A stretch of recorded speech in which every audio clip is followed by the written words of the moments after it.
Chapter 281. The moment Adjutant General Damon saw General Jenkins, without uttering a single word, he delivered him a resounding slap. General Jenkins was left dazed, taking quite some time to recover from the impact. He'd welcomed Adjutant General Damon with a smile, but the man fucking responded with a slap instead. That was crossing the line. Adjutant General Damon, what is the meaning of this? General Jenkins' face darkened, his gaze turning hostile. Even if he was Christopher's adjutant general, it didn't mean he had a free pass to humiliate him. After all, Chief General Spanner was backing him. In terms of rank, he held an even higher position than Christopher. General Jenkins, that slap was a lesson for you, Adjutant General Damon said with a cool expression. You should not have captured Mr. Rhys. Release him now, or you'll have to bear the consequences. Are you threatening me? General Jenkins snorted. Damon, you're nothing but an old general's dog. What right do you have to order me around? Indeed, I cannot, but the general can. If you don't want trouble, do as I say, Adjutant General Damon said expressionlessly. HMPH, don't use the general's name to scare me. General Jenkins said furiously. The person I captured has committed a heinous crime, and the evidence is beyond any reasonable doubt. You can't just ask for him to be released.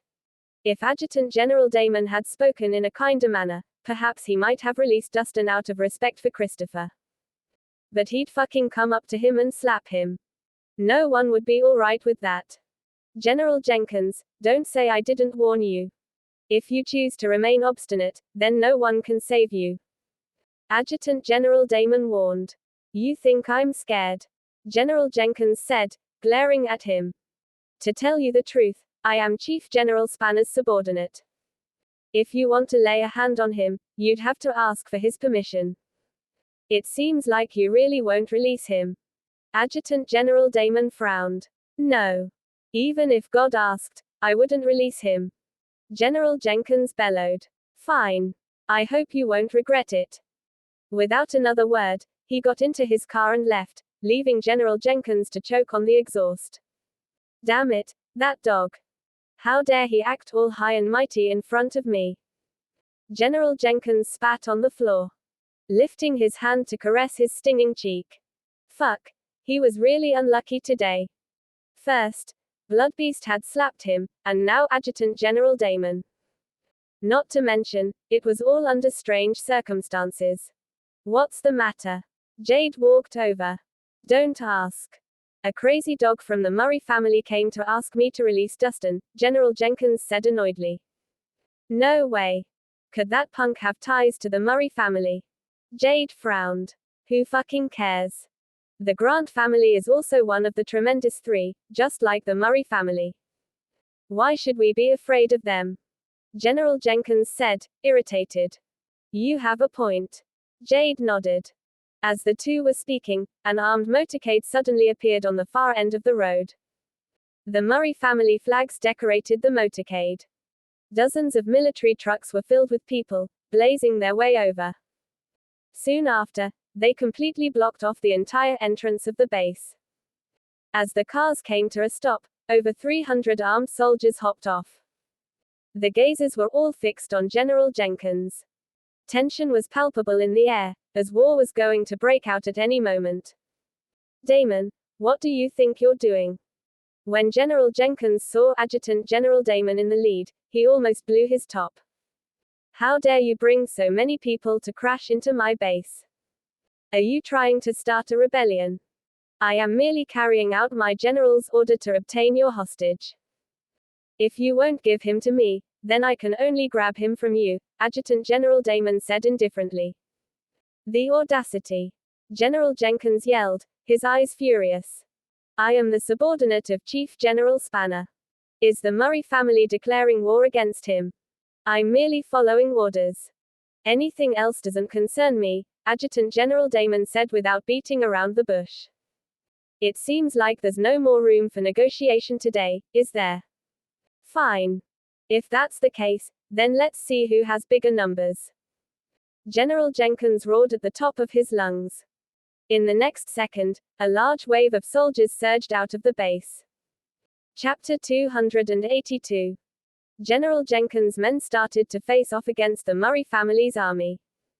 Instantly, the tension in the air gave way to murderous intent. Go in and save him. Adjutant General Damon immediately ordered. No, you won't. General Jenkins blocked the way with his body. He then pulled out a gun from his waist. Anyone who dares take a step forward will be shot. You can try. Without a trace of fear, Adjutant General Damon stalked ahead. You're fucking testing me. General Jenkins gritted his teeth, fury filling his eyes. Just as the two sides were in the midst of battle, several military helicopters suddenly materialized in the sky. Whizzing through the air, they finally stopped, hovering above everyone's heads. That's Chief General. When General Jenkins took a look, a delighted expression crossed his face. Ha ha ha, Spanner's private helicopter. Damon, you're dead meat. Let's see what you can do with Chief General Spanner himself on the field. He laughed in excitement. Chief General Spanner was known for protecting his subordinates. Now that they were being invaded, he definitely wouldn't sit around and do nothing. He could already imagine Adjutant General Damon getting the beating of his lifetime.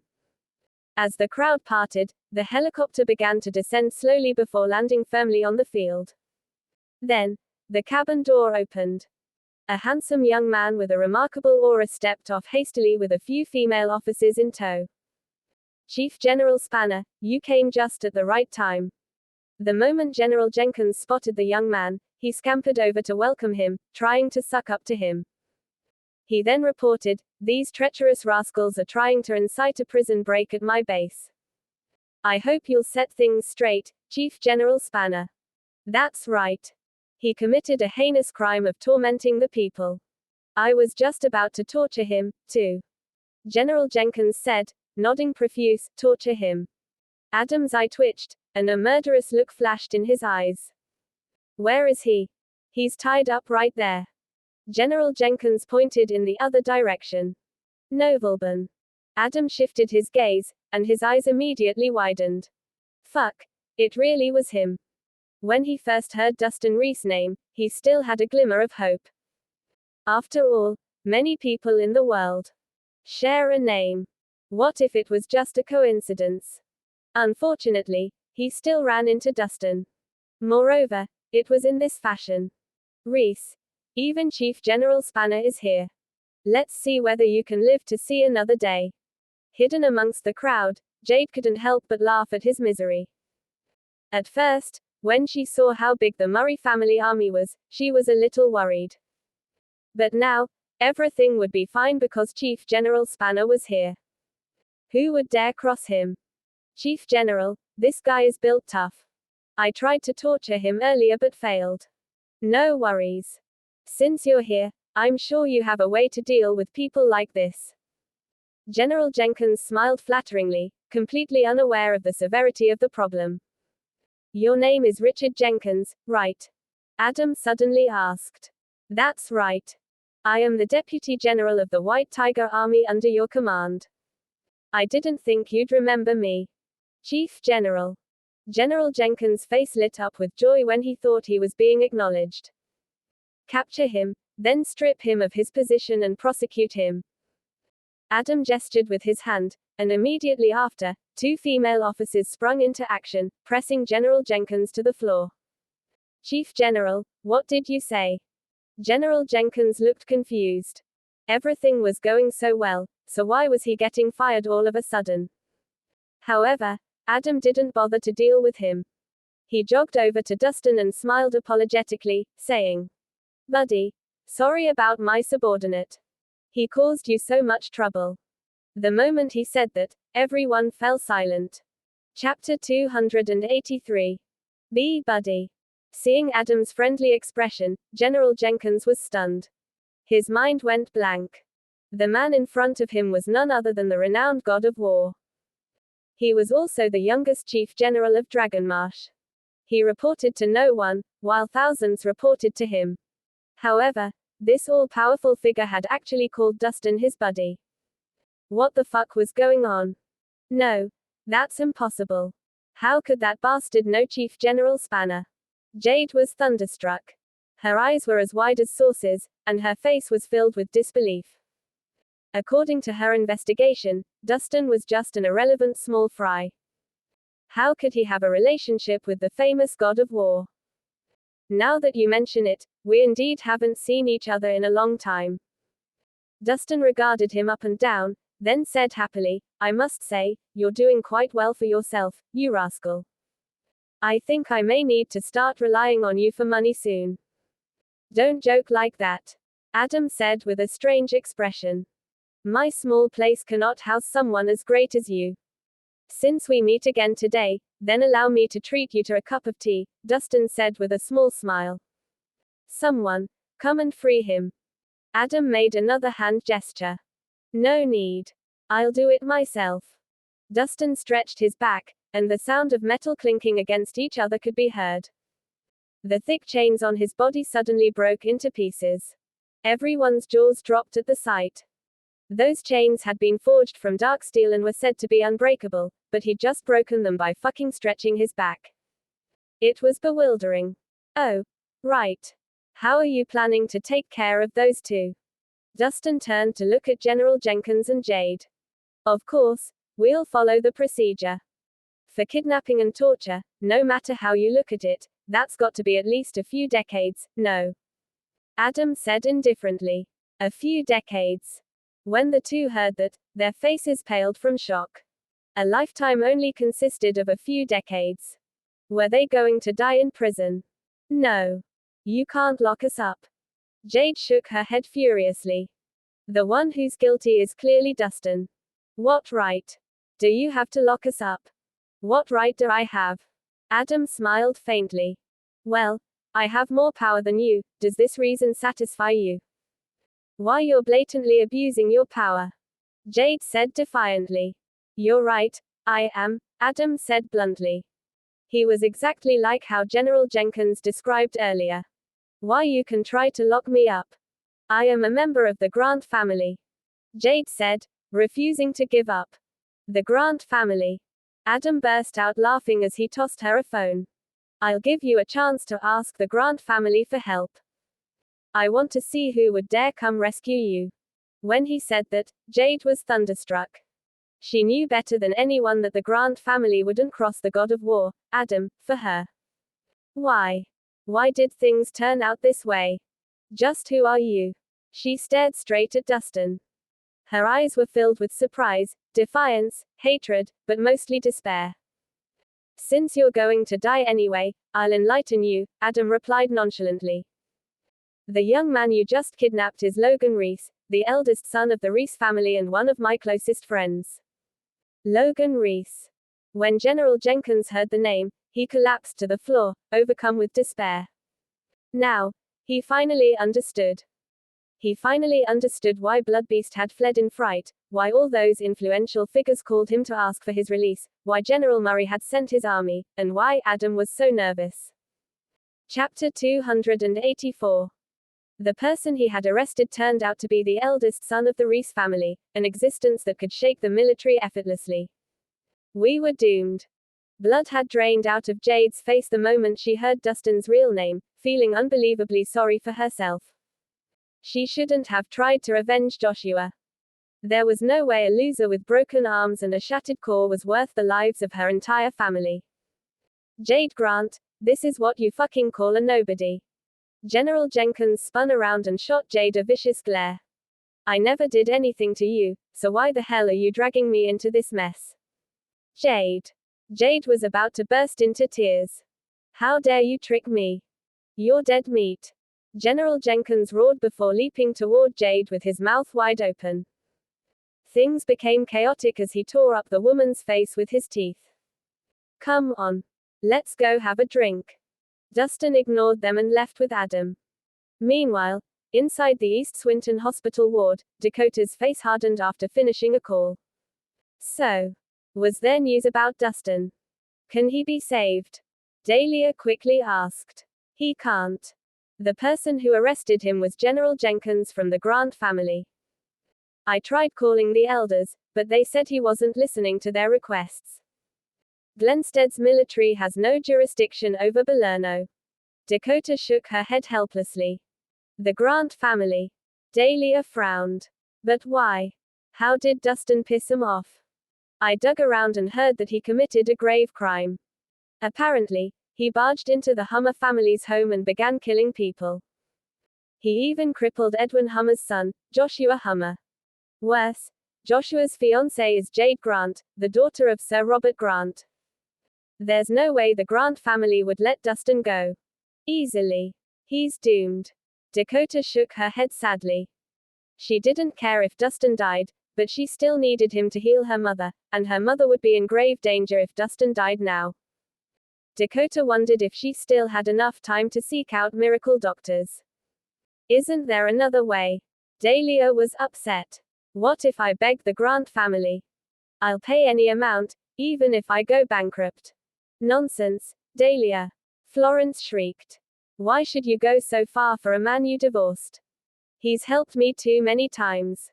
I have to save him. Dahlia answered firmly. It's useless. Dakota shook her head. The Grant family is one of the strongest families in Belerno. They could care less about your measly assets. Then what should we do? We can't just sit here and wait. Dahlia's brows furrowed deeper. Money is useless. We need to beg someone influential to negotiate with them. Dakota suggested. Someone influential. Who? Dahlia asked tentatively.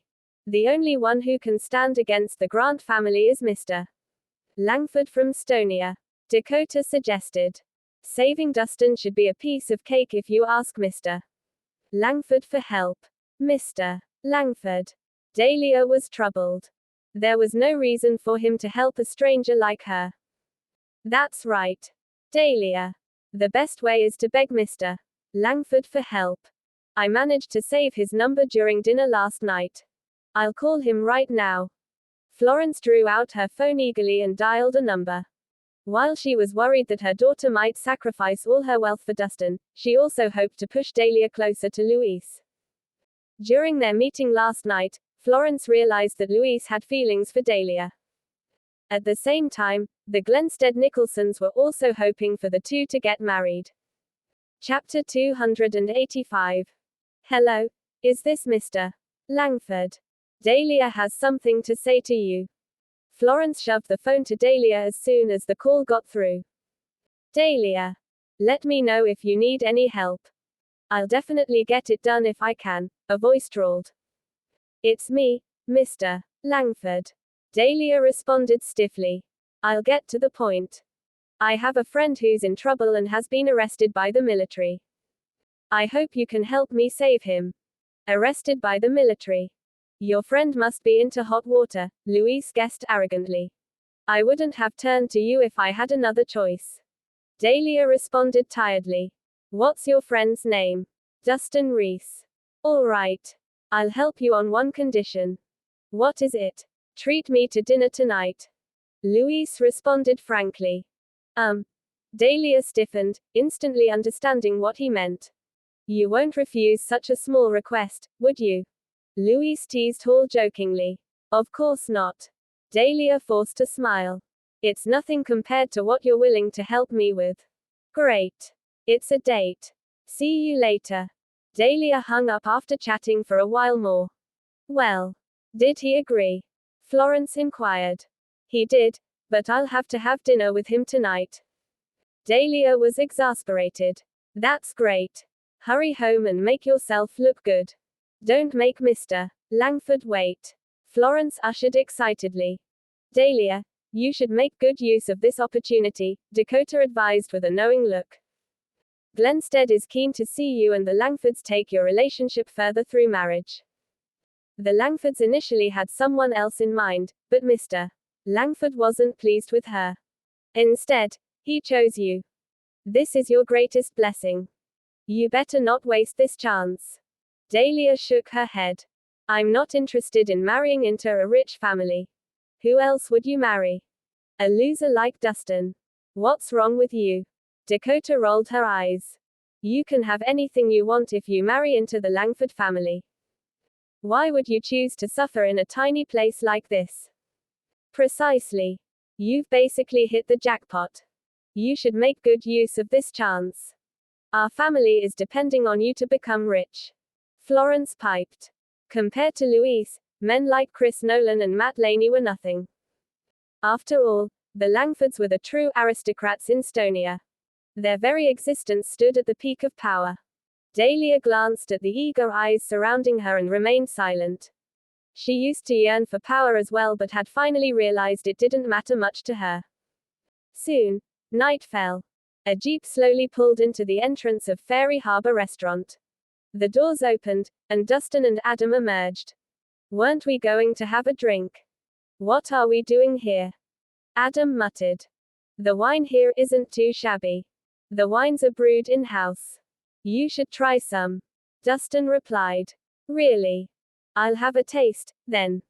As the two men chatted, they walked into the restaurant and chose a place on the second floor. Hey, buddy. Is it true that you got married? Adam quizzed Dustin as soon as they sat down. Chapter 286. I was, but I'm already divorced, Dustin answered straightforwardly. Oh, damn. Adam grinned. If that's the case, my sister finally has a chance. I'll be your brother-in-law soon. Get lost. Dustin rolled his eyes. What kind of brother are you? Why would you throw your sister under the bus? She threw herself in. Adam retorted in exasperation. You have no idea how much she bugged me after finding out that you were still alive. She would have flown back for you if the war hadn't broken out at the border. Has Scarlett been well? Dustin suddenly asked. You're still worried about her? That kid's been practicing martial arts since young, and with her talent, she's already a grandmaster. I can't even win against her anymore. Who would dare to cross her? Adam responded nervously. All his life, Adam has only ever been afraid of two people: Dustin, the person who's been throwing punches at him since they were kids, and his sister Scarlett. He always lost his dignity when it came to them. Dustin chuckled. She is talented, so it's natural that you can't beat her. It's been 10 years. He never expected the little girl who used to follow him around everywhere to become Stonia's well-known goddess of war. Won't you just marry her? No one else can handle her. Adam implored. The sooner his sister got married, the sooner he'll be free from being forced to be her sparring partner and ending up with bruises all over his body every day. Nonsense. Dustin kicked the other man. Scarlett's nothing more than a sister to me. But she might not see you as her brother. Adam shrugged. I'm just going to put it out there. She probably won't marry anyone but you, so you'll have to take responsibility for her. That's enough. Shut up and drink. Irritated, Dustin poured Adam a full glass of wine. Drink it. Adam boldly downed the entire glass in response. Chatting away while drinking, the two of them quickly began to feel tipsy. That reminds me, when are you going back? Adam asked coldly. Why would I go back? Isn't it quite nice here? All I need to worry about is making sure Gregory recovers nicely. Dustin responded indifferently. That's true. Still, the Rhys family needs an heir. Adam sighed. There's still Austin. That useless idiot. He only cares about his debaucherous pleasures. Who knows how many people will die if he takes your place? Adam snapped disdainfully. He isn't that bad. The kid's smart. Just give him some time, and he might outshine you. Dustin said seriously. Are you serious? You're pitting me against him. Adam looked at him suspiciously. Many people have called me a loser in the past few years too. Dustin smiled but didn't elaborate further. With that woman around, his stepbrother could never be mediocre. Holy shit. Look at that chick. Adam lit up suddenly. Where? Dustin followed Adam's line of sight and spotted a Lamborghini at the restaurant entrance. A smartly dressed man emerged, and a gorgeous lady stepped out of the passenger side in a long black dress, as if she had just come out of a painting. Why is it her? Dustin frowned, instantly sobering. The beautiful woman was none other than Dahlia. Chapter 287. Dustin never expected to run into Dahlia there. Worse, she was accompanied by another man, and it seemed like those two were on a date. It irked him for some reason. He had just been captured by the military, his life in danger, but here Dahlia was, carefree and relaxed, as she went on a date with another man. It was clear that Dahlia didn't give a damn about him, and it made him feel like a fool. Do you know that lady? Adam quickly caught onto the change in mood and asked. Yeah. She's my ex-wife. Dustin answered bluntly. Your ex-wife? Adam's lips twitched. Why don't we go somewhere else? No one would be happy to see their ex-wife happily chatting away with another man, forget it. I didn't do anything wrong, so why should I be afraid? Dustin lifted his glass to his lips and swallowed a mouthful of wine resentfully. Just then, Dahlia and Rhys arrived on the second floor, and the woman immediately spotted the two men. Dustin. What are you doing here? She exclaimed excitedly. Why can't I be here? Dustin asked coldly. When did you get free? Why didn't you tell me? Dahlia dashed toward him and asked joyfully. Does it matter if I tell you? Dustin glanced at her stoically, stunning Dahlia with his attitude. What's wrong? Did you get hurt? Should we go to the hospital? I'm fine, Ms. Nicholson. Thank you for asking. You should focus on your date with your boyfriend instead of me, Dustin answered. Boyfriend. Dahlia looked at the man standing next to her and quickly explained. You're getting it wrong. Dustin. We're just friends. It's unnecessary for you to explain yourself. Dustin's attitude was harsh. Just friends. Did she think that he was a kid? Since when did normal friends of opposite genders arrive together in the same car for dinner? I'm telling you, you're misunderstanding things, Dustin. Dahlia gestured to the other man. Let me introduce you to Mr. Rhys Langford. He's from Estonia, and he has a good relationship with the military. You got out so quickly thanks to him. Is this the friend you were talking about, Dahlia? He's fortunate to have someone like you helping him. Rhys suddenly spoke. Although the man was wearing a smile, the look he was giving Dustin was full of contempt. I don't know who Mr. Langford is, nor do I care. He has nothing to do with me getting free anyway. Dustin responded bluntly. Ha! Aren't you being too cocky? Rhys sniggered. Do you really think you'd be here right now if I hadn't made a call to the Balerno military? I have no idea what you did, but don't think too highly of yourself. I don't need your help. Dustin retorted coolly. Dustin. How could you talk to him like this? Shouldn't you be polite to the person who helped you? Dahlia frowned. She knew that Dustin reacted that way because he was jealous, but he still shouldn't offend Rhys, who held a much higher status than him. When did I ever ask him for help? You guys did this willingly.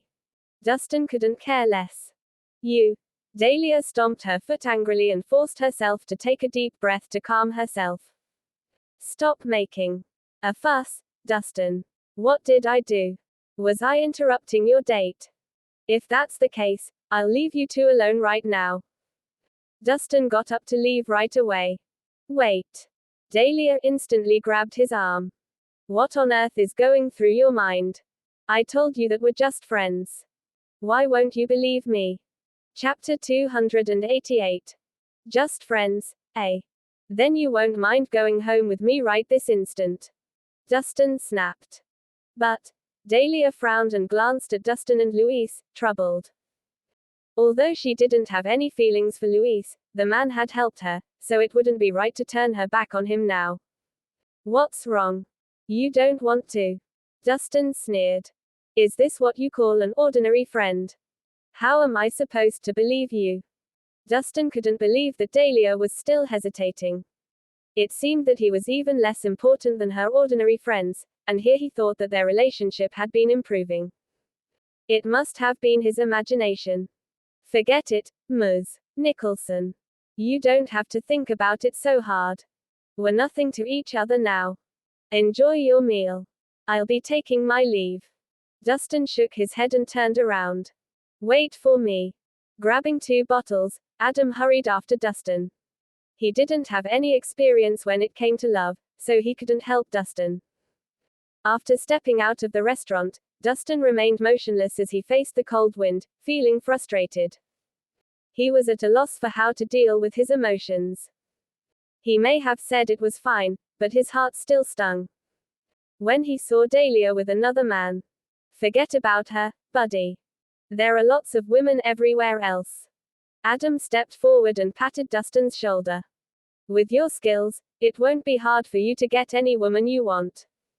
Why don't you consider my sister? Hell no. A feminine voice rang out from behind them.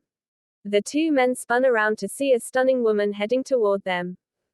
It was none other than Dahlia. Why did you come out? Dustin was surprised. He didn't expect her to chase after him, assuming she would ignore him. You're such a petty man. Dahlia huffed. How could you run out when we've barely spoken? Weren't you having dinner with your friend? What are you doing here? Dustin pretended to be calm but was actually relieved. I'm here to enjoy the breeze, all right. Dahlia rolled her eyes, secretly pleased to see Dustin jealous. Ugh. The stench of love. Adam shook his head. Shut up. Dahlia and Dustin shouted in unison. Aren't you worried if you just leave that man alone? Dustin asked. What else can I do? I'll just have to get him a present as an apology. Dahlia shrugged. She seemed to have finally opened her eyes. You haven't eaten, have you? Why don't you join us? Dustin offered. Dahlia humphed. At least you're considerate. She patted her belly, realizing she was hungry. Let's go. We'll bring you somewhere nice. Dustin walked over to the car to open the door. Just as she was about to get into the car, Dahlia's eyes widened when she saw a truck loaded with dirt heading straight for them at top speed. Watch out. She frantically shoved Dustin away. Chapter 289. Watch out. As the truck headed toward them, Dahlia's immediate reaction was to push Dustin away, completely disregarding her safety. Realizing that she had nowhere else to escape to, she instinctively shut her eyes tightly. Right then, she came to a realization that it might not necessarily be a bad thing to die like this. At least he would remember for the rest of his life. As her eyes closed, a strong figure dashed forward and put itself in front of her. With an ear-splitting boom, a fist landed on the front of the truck, and metal bent under the force. The sudden opposing force upturned the entire truck, flipping it around, and the truck landed on the ground behind Dahlia with a crash, debris flying in all directions. Are you okay, Dahlia? Dustin drew his hand back and quickly surveyed the woman for any injuries before letting out a breath of relief. What in the world happened? Dahlia's eyes were opened wide as she gaped at the empty space in front of her before turning around to look at the overturned truck, shocked. She couldn't understand how the truck had made its way behind her, but she might faint if she found out it was thanks to Dustin's list. Are you an idiot? Don't you know how to run away when there's danger? Why the hell would you think of me first? Dustin snapped furiously. Fortunately, his reflexes were sharp, or she would have died on impact. At the spur of the moment, I couldn't think much. Dahlia was pale from fear. You better remember that your safety comes first from now on. Dustin warned sternly. He would be plagued by guilt for the rest of his life if she died because of him. Bro, can't you give me some attention as well? Adam staggered to his feet grumpily. What the hell? Even if you're saving someone, why would you throw the truck toward me? Is my life not important to you? What happened to bros before hoes? He thought. You're alive anyway. Dustin responded nonchalantly before turning his attention back to Dahlia. It's late. Let me send you home. He walked over to the road junction and flagged a cab to send her home. It was obvious that he had been the truck's target, and he didn't want to drag her into this mess. At the entrance to the villa, Dahlia halted and spun around to ask, would you like to come in for a cup of tea? It's fine. You should get some rest. Dustin politely refused as if he hadn't understood what she was trying to say. You idiot. Dahlia humped, glaring at him before spinning around and going into the house. Dustin waited until the doors closed to look away, his eyes now cold and ruthless. Adam, help me look into the truck. On it. Give me 3 minutes. Adam whipped out his phone and made a call. In less than 3 minutes, the results came in. Done. It turns out the Hummers put a bounty of up to $10 billion on your head. Most of the bounty killers should have their eyes on you by now. That truck was one of their attempts. He summarized. The Hummers. Dustin narrowed his eyes, the air around him turning murderous. He hasn't settled the score of being captured by the military. How dare they act up again? What's the plan? Do you want me to bring my team to their house and destroy their whole family? Adam asked nonchalantly. It's fine. I'll take care of it. Dustin answered coolly. If they're going out of their way to ensure my death, they better not be surprised when I do the same. He spun around and disappeared into the darkness. Back at the Hummer villa. Josh, it's time for you to take your meds. Tina brought some medicine over to Joshua's bedside. I can't be bothered to take them right now. Joshua frowned in displeasure. Jade hasn't returned since morning, and I can't reach her phone. Do you think something happened to her? Stop overthinking. Josh. She's from the Grant family. What could happen? Tina shook her head. Then, do you think she's disgusted that I'm crippled and wants to end it with me? Joshua asked again. Ever since his core was destroyed, he lost his pride, turning anxious and sensitive instead. Of course not. Tina refuted him straight away. I can tell that she really likes you. I bet she's running all over the place for you. Didn't she promise to avenge you before she left this morning? So, stop worrying. I must be thinking too much. Joshua sighed. As the fallen chosen one, something inside him had changed tremendously. Josh, rest well, and don't overthink this. Dad went to Millsburg to ask for medicine from Dr. Watkins. I'm sure all your injuries will be gone in no time with the panacea. Tina reassured him. You're right. After I recover, I'll rise to the top once more. Joshua swore through gritted teeth. I'll make sure. Rhys suffers like never before. Just then, the lights went out, plunging the room into darkness. What's happening? Joshua demanded anxiously. Calm down, Josh. The breaker must have tripped. Tina went over to the door and shouted, somebody go check the breaker. Silence was all she got in response, the entire villa terrifyingly silent. Hey, are you guys deal? Tina yelled again, but no one responded. Joshua had a bad feeling something was going to happen. Something's wrong. Let's get out of here. He sprung up and prepared to run when a tall figure walked into his room without a sound. Nobleman. Who the hell are you? He shouted. The person who's going to kill you. The figure slowly lifted its head, and from the moonlight shining through the window, Joshua finally had a clear look at the other person's face. It's you. Weren't you arrested? When did you get out? Joshua began to back up in terror. Just this morning, he'd received Tina's message that the military had captured Custon. How did he get free in less than a day? Any last words? Dustin asked coldly. Tina threatened. You better not mess around, Rhys. We have Boulderthorn and the Grant's protection. If you touch. Before she could finish her sentence. Dustin flicked his wrist, and a silver needle embedded itself into her forehead. Tina twitched before tilting her head back and falling to the ground, dead. Chapter 290.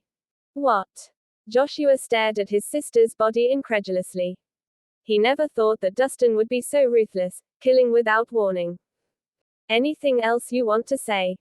Dustin calmly asked. Don't kill me. Please don't kill me. Joshua fell to his knees, begging. I was an idiot to offend you.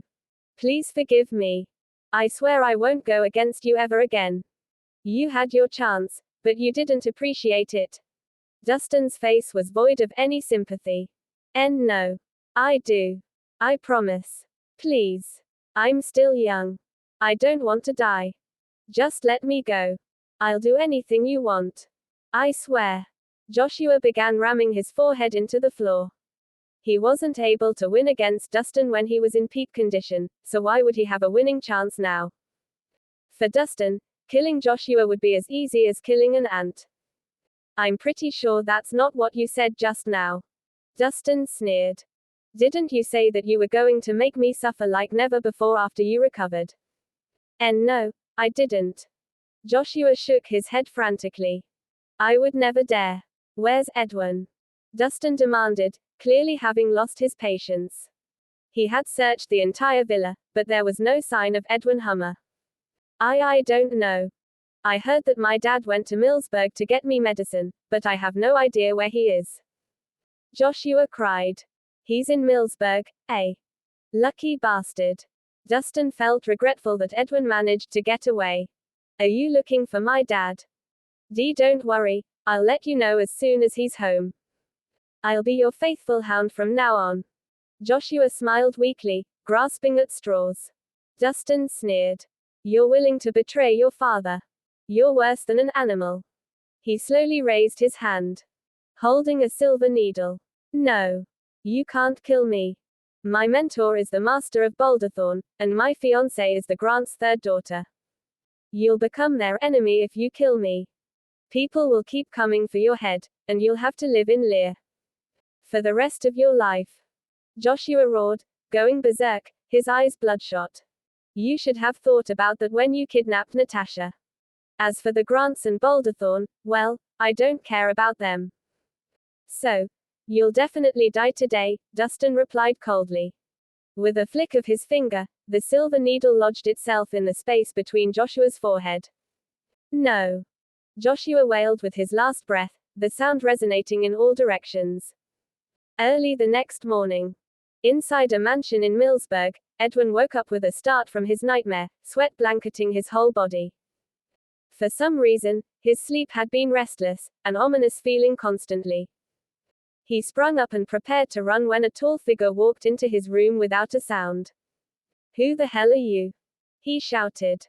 The person who's going to kill you. The figure slowly lifted its head, and from the moonlight shining through the window, Joshua finally had a clear look at the other person's face. It's you. Weren't you arrested? When did you get out? Joshua began to back up in terror. Just this morning, he'd received Tina's message that the military had captured Dustin. How did he get free in less than a day? Any last words? Dustin asked coldly. Tina threatened. You better not mess around, Rhys. We have Boulderthorn and the Grant's protection. If you touch. Before she could finish her sentence, Dustin flicked his wrist, and a silver needle embedded itself into her forehead. Tina twitched before tilting her head back and falling to the ground, dead. What? Joshua stared at his sister's body incredulously.